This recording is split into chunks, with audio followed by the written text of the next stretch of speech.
la abundancia de su gozo y su profunda pobreza abundaron en riquezas de su generosidad. Pues doy testimonio de que con gran agrado han dado conforme a sus fuerzas y aún más allá de sus fuerzas, pidiéndonos con muchos ruegos que les concediésemos el privilegio de participar en este servicio para los santos.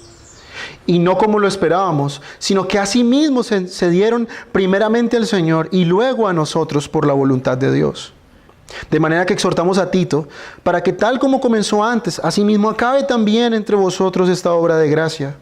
Por tanto, como en todo abundáis, en fe, en palabra, en ciencia, en toda solicitud y en vuestro amor para con nosotros, abundad también en esta gracia. No hablo como quien manda, sino para poner a prueba, por medio de la diligencia de otros, también la sinceridad del amor vuestro. Porque ya conocéis la gracia de nuestro Señor Jesucristo, que por amor a vosotros se hizo pobre, siendo rico, para que vosotros con su pobreza fueseis enriquecidos. Y en esto doy mi consejo, porque esto os conviene a vosotros, que comenzasteis antes, no solo a hacerlos, sino también a quererlo, desde el año pasado. Ahora, pues, llevad también a cabo el hacerlo, para que como estuvisteis prontos a querer, así también lo estéis en cumplir conforme a lo que tengáis. Porque si primero hay la voluntad dispuesta, será acepta según lo que uno tiene, no según lo que no tiene. Porque no digo esto para que haya para otros holgura y para vosotros estrechez, sino para que en este tiempo con igualdad la abundancia vuestra suple la escasez de ellos, para que también la abundancia de ellos suple la necesidad vuestra, para que haya igualdad, como está escrito, el que recogió mucho no tuvo más, y el que poco no tuvo menos. Amén. Señor, te damos gracias por tu palabra. Ahora nos disponemos, oh Dios, a sumergirnos en tu palabra, a meditarla, a estudiarla, a escudriñarla. Te suplicamos, Señor, que nos asistas en esto. Ninguno de nosotros aquí, Señor, por su propia fuerza es capaz de poder tanto explicar tu palabra y entenderla de la manera correcta y debida. Confiamos en tu Santo Espíritu, Señor, para que nos guarde de todo error, para que disponga los corazones de los que escuchan y disponga el corazón del predicador. Ayúdalo, Señor, porque es un hombre débil, un hombre pecador. Y ayuda, Señor, te suplicamos una vez más a los que escuchan, Señor, para que puedan recibir tu palabra con todo gozo y con todo agrado. Te rogamos, Señor, produce fruto en nosotros, Señor, al ser expuestos a tu palabra, Señor. Transforma nuestra forma de pensar, Señor, cada vez más conforme a tu palabra. Te damos muchas gracias, Señor, en Cristo Jesús. Amén. Y amén. Vamos a sentarnos.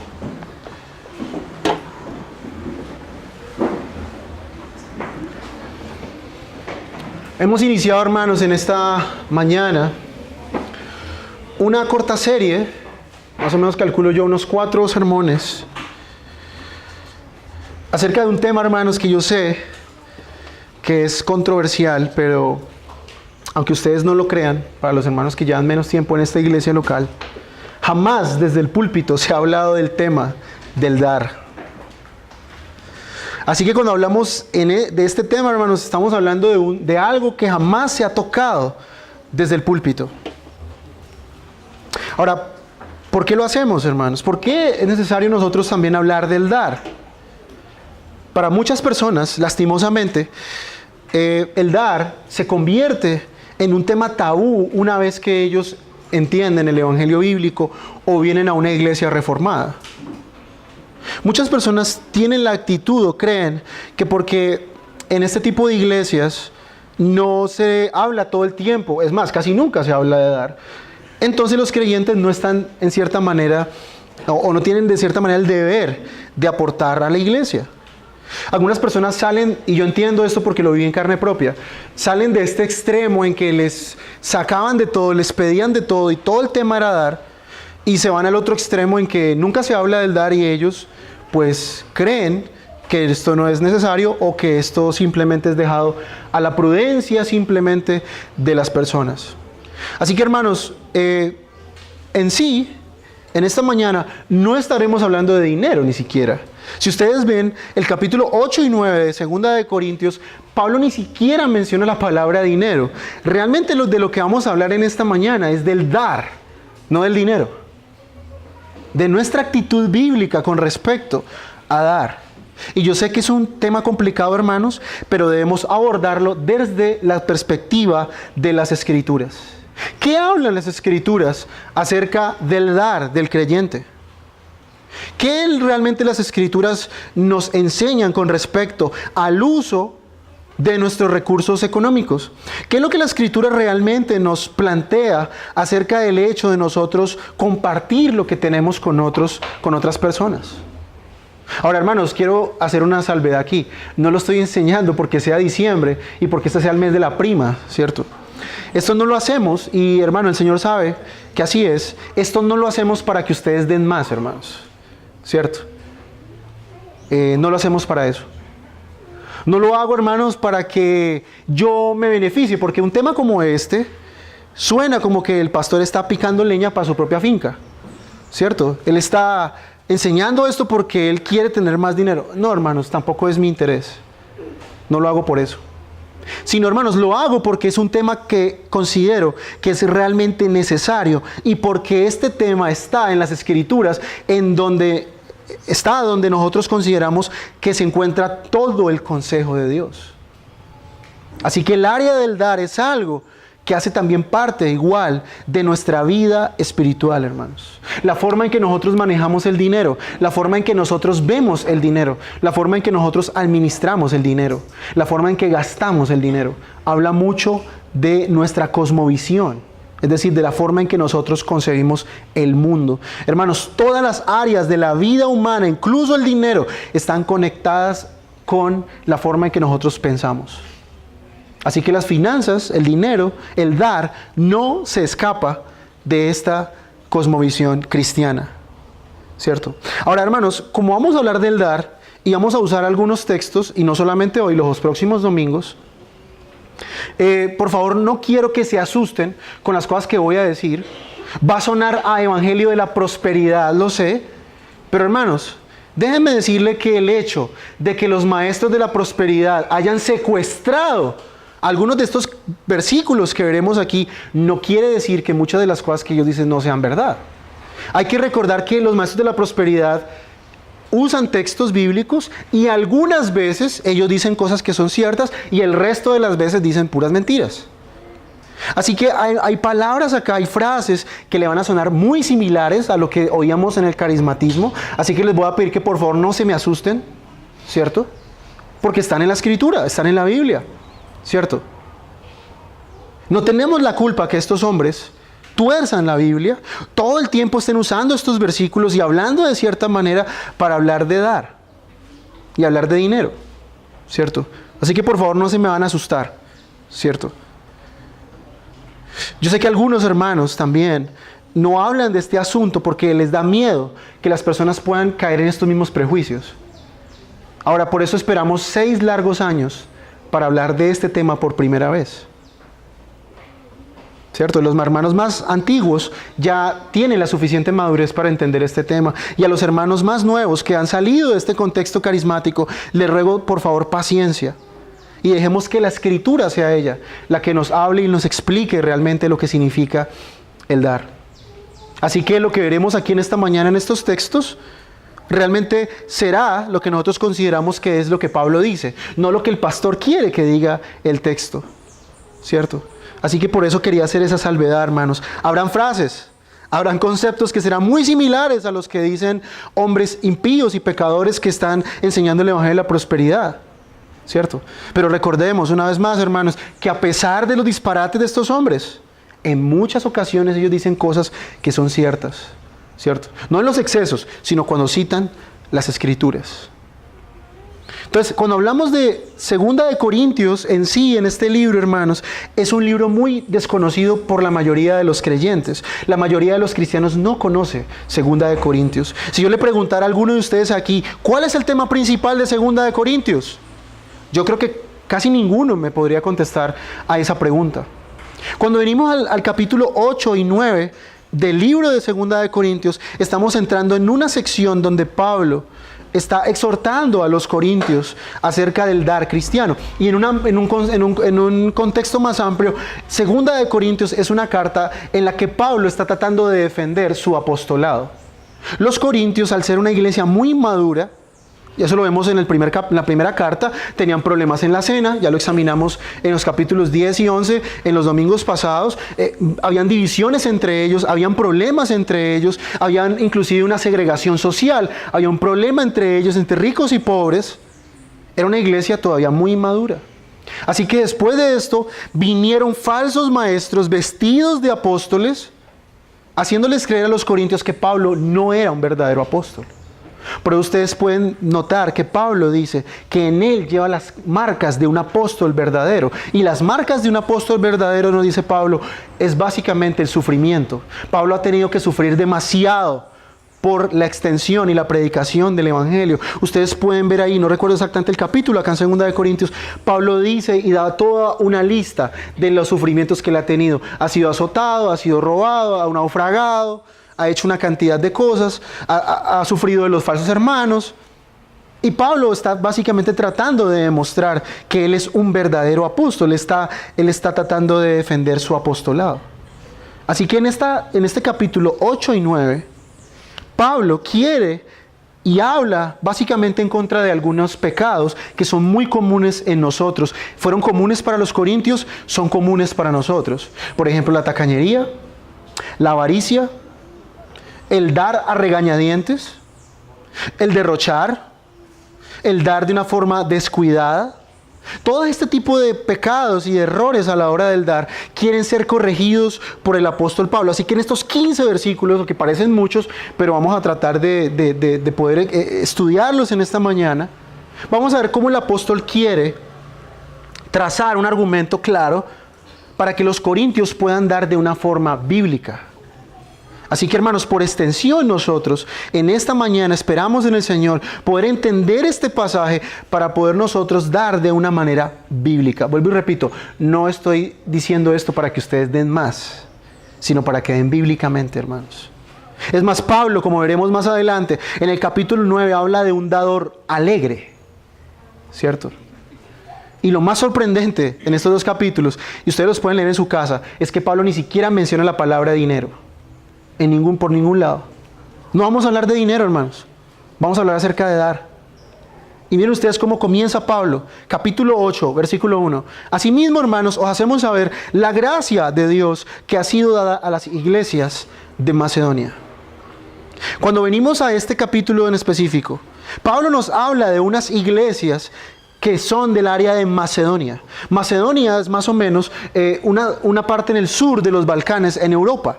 Es más o menos por donde está Grecia, por donde está el mismo país de Macedonia que todavía existe, está lo que era la antigua Yugoslavia, todos estos países de los Balcanes. Y Pablo nos dice que estas iglesias habían recibido la gracia de Dios, dice, os hacemos saber la gracia de Dios que ha sido dada a las iglesias de Macedonia. Ahora, ¿en qué consistía en sí esta gracia que Dios había otorgado a estas iglesias? Bueno, para poder conocer lo que pasaba, debemos ir al trasfondo histórico. Resulta que para esta época, en el momento en que Pablo escribe esta carta, la iglesia de Jerusalén que se encontraba en la tierra de Palestina empezó a sufrir una gran sequía.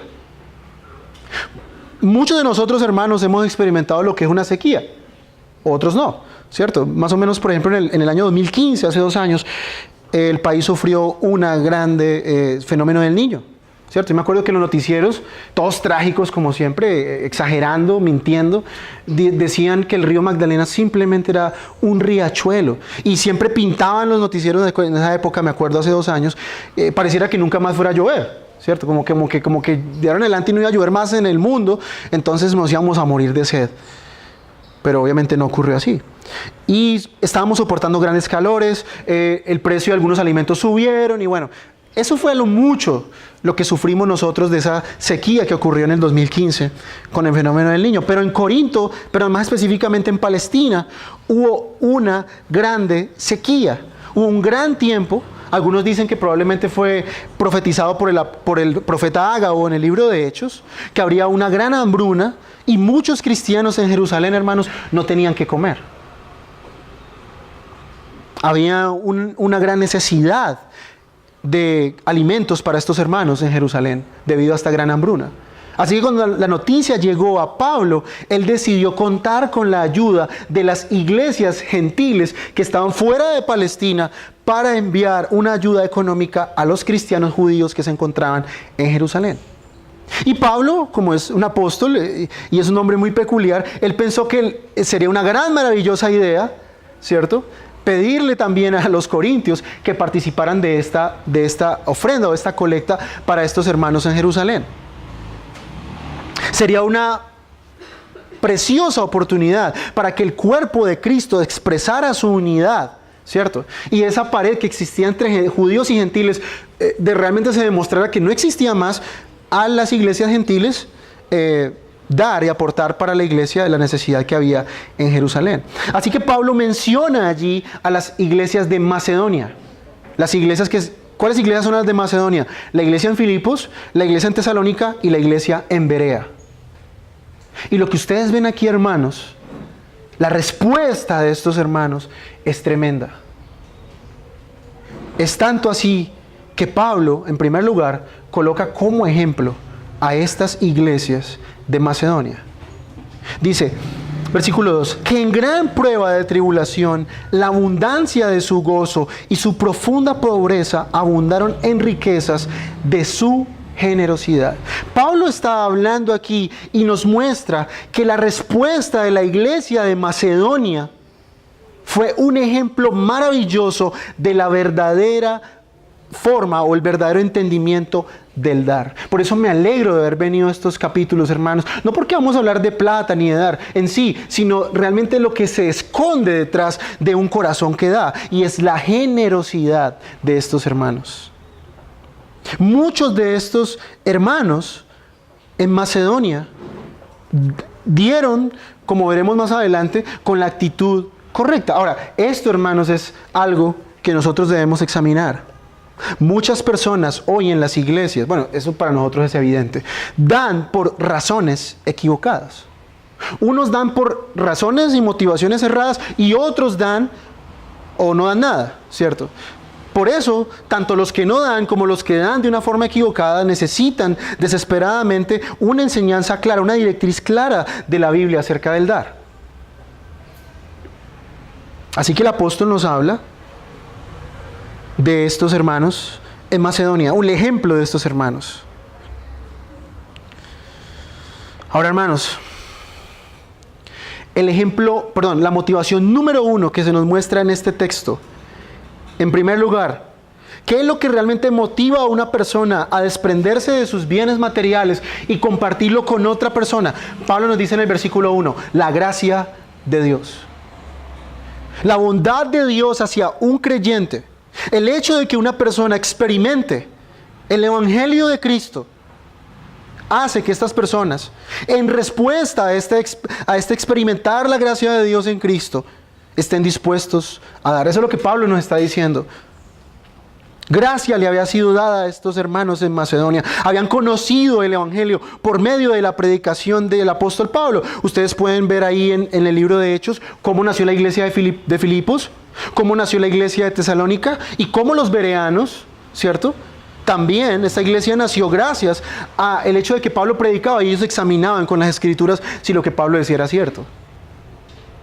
Ahora, vemos nosotros, hermanos, que los creyentes dan de acuerdo al entendimiento que ellos tienen de la gracia del Señor. Ustedes van a notar algo en las escrituras, hermanos. Nunca en la Biblia, en el Nuevo Testamento, se nos manda a dar.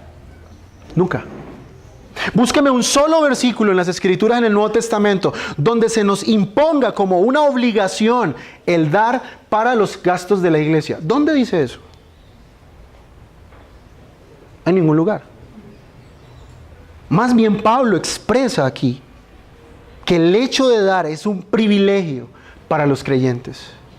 El participar del dar es una manera de expresar la gratitud nuestra, que nuestros corazones experimentan, porque han experimentado la gracia de Dios que les ha sido dada. La razón principal que mueve al creyente a dar, hermanos, es el hecho de que él ha experimentado la gracia de Dios, y si él ha recibido la gracia de Dios, él da por gracia.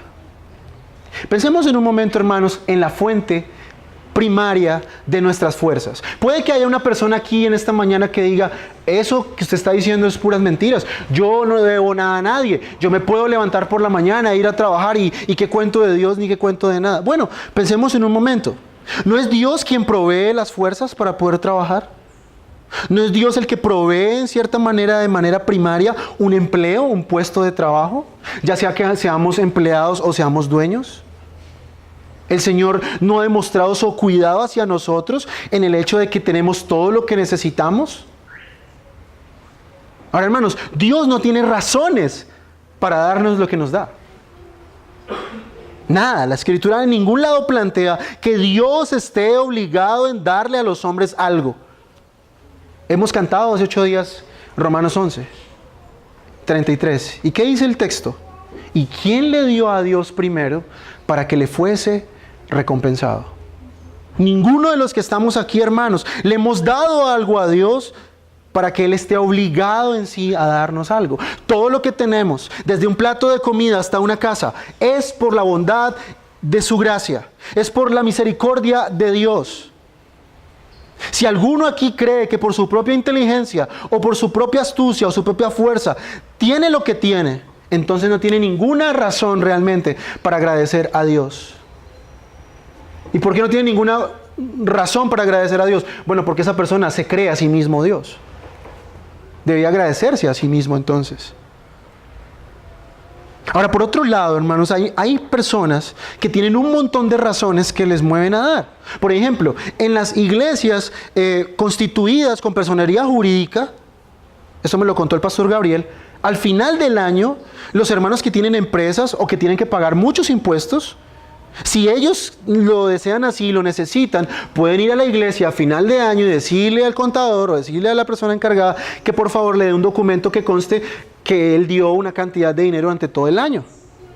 Según lo que el pastor me contaba, el gobierno, por estas donaciones y lo que esta persona da, esa persona queda exento de algunos impuestos. Ahora, gloria a Dios porque hay personas que dan, ¿cierto? Y prefieren darle a la iglesia y no darle al gobierno. Bueno, gloria a Dios. ¿Cierto? Pero el problema, hermanos, con esto es que muchas de esas personas dan con una motivación que no es la correcta. Es un motivo inadecuado para dar. Una exención de impuestos no es una razón verdadera, bíblica, para dar. ¿Cierto?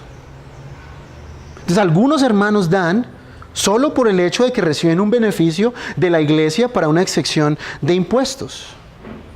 Pero vamos a ver, hermanos, que el hecho de una exención de impuestos no es realmente la bendición que Dios planea o ha planeado para los creyentes que dan.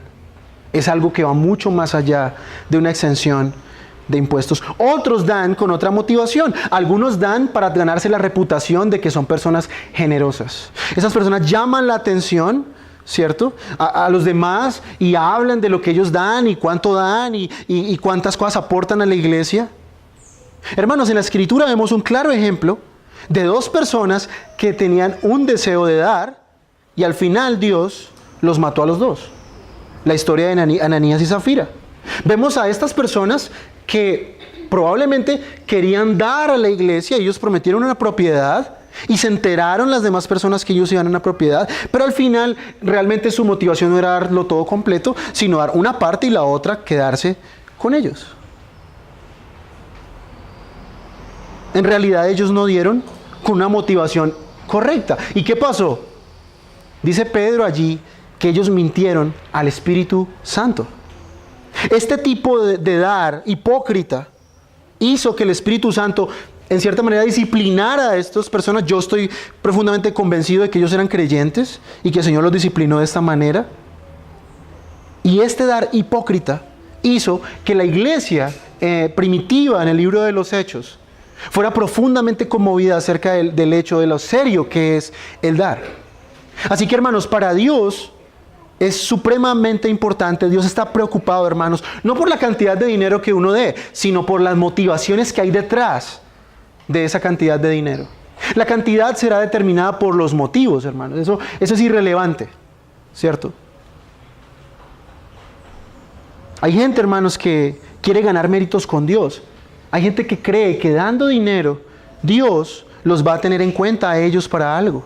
¿cierto? Y esa es básicamente la teología falsa de los predicadores hoy de la prosperidad. Ellos dicen que nosotros debemos dar mucho más para tener más. Ellos quieren ganar, en cierta manera, méritos y puntos con Dios. Ellos quieren ganarse el favor de Dios a través de dinero. ¿No han escuchado estos falsos maestros cuando son criticados? ¿Qué es lo primero que ellos dicen? Es que los que me critican no saben cuánto yo he dado, dicen. Yo escuché a este Maldonado decir eso. Ellos no saben cuánto he sembrado, dicen. Hermano, es una estrategia de manipulación que en cierta manera busca despertar la avaricia de algunas personas que también desean obtener eso que esas personas tienen. Entonces muchos de ellos se jactan de ser muy bendecidos porque dicen, entre comillas, que le han dado a Dios. Ellos dicen que de una u otra manera han ganado mérito para merecer esas bendiciones de Dios, pero también es una motivación equivocada para dar. Miremos un momento y regresemos a nuestro texto. Miremos la motivación de estos macedonios. ¿Por qué los macedonios dieron? Bueno, porque en primer lugar ellos habían experimentado la gracia de Dios en sus propias vidas. Pablo está resaltando a estos hermanos como un ejemplo a seguir, no solo a los corintios, sino también a los creyentes por extensión, o sea, a nosotros. Mira lo que dice el texto. Dice que en gran prueba de tribulación. ¿Qué pasaba con los macedonios? Probablemente estaban en un gran tiempo de persecución. Estaban pasando por una prueba de aflicción. Estaban siendo perseguidos probablemente. Estaban pasando por un gran momento de oposición. Ellos tenían que haber abandonado probablemente sus lugares de vivienda, haber abandonado sus ciudades, haber salido corriendo. Es decir, estas personas que son exaltadas por dar, no son personas ricas, hermanos. Piensen ustedes un momento, por ejemplo, en los desplazados. Una persona que ha sido desplazada, ustedes los ven, los han visto en los semáforos, los que son de verdad, ¿no? Porque hay unos que son de mentiras. ¿Qué tienen ellos? Hermanos, no tienen nada. Una persona que sale corriendo por la guerra, por la persecución, no tiene tiempo de coger lo que es suyo. Con lo que tenga, sale corriendo y se va. Así que estos macedonios no eran multimillonarios, hermanos, no eran dueños de una empresa, no eran dueños de multinacionales, eran hermanos sencillos, humildes, que habían creído en la gracia de Cristo y habían salido corriendo por la persecución.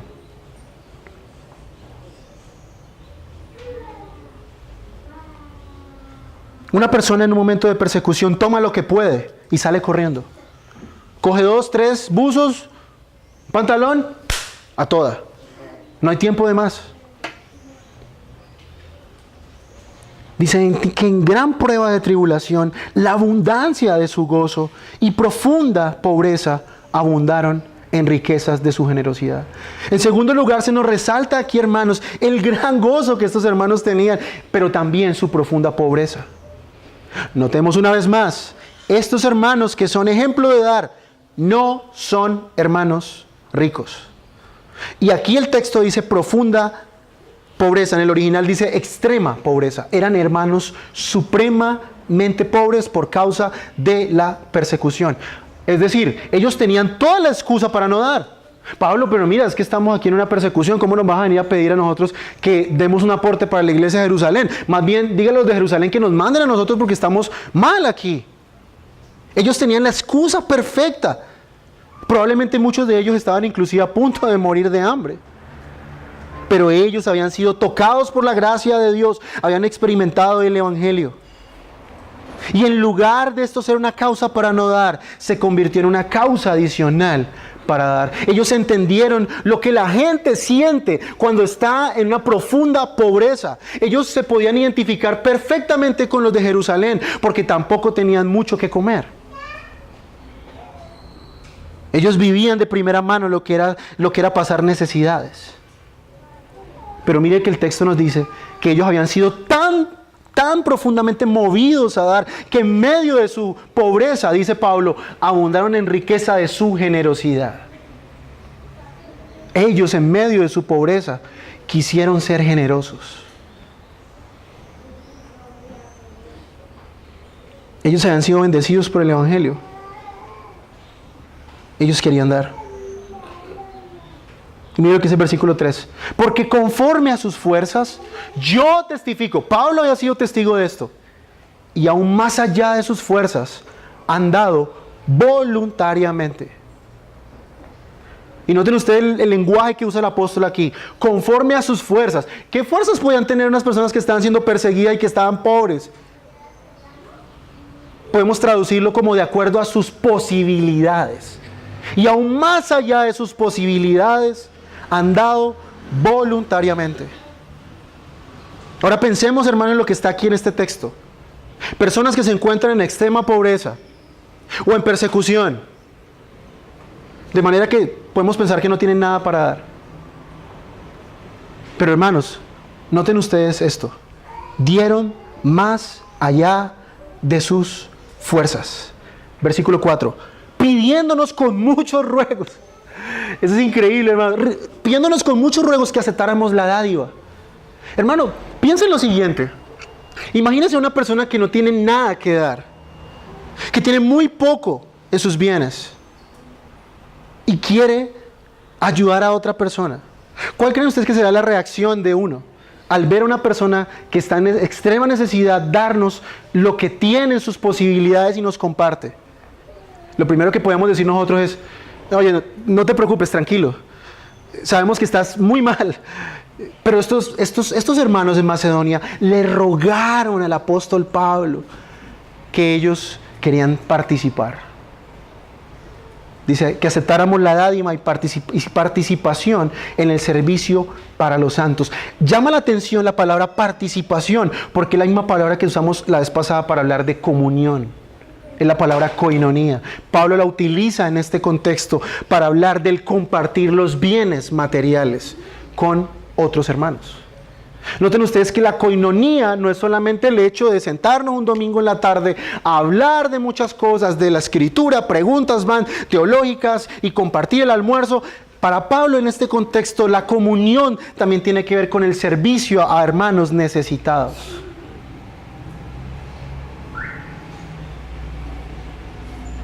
Ahora, hermanos, yo me pregunto, ¿quién de nosotros, y esto por favor me disculpan si suena puro evangelio de la prosperidad, yo se los advertí, hermanos, ¿quién de nosotros está pasando una situación como la de los macedonios? ¿Quién de nosotros aquí estamos así como ellos?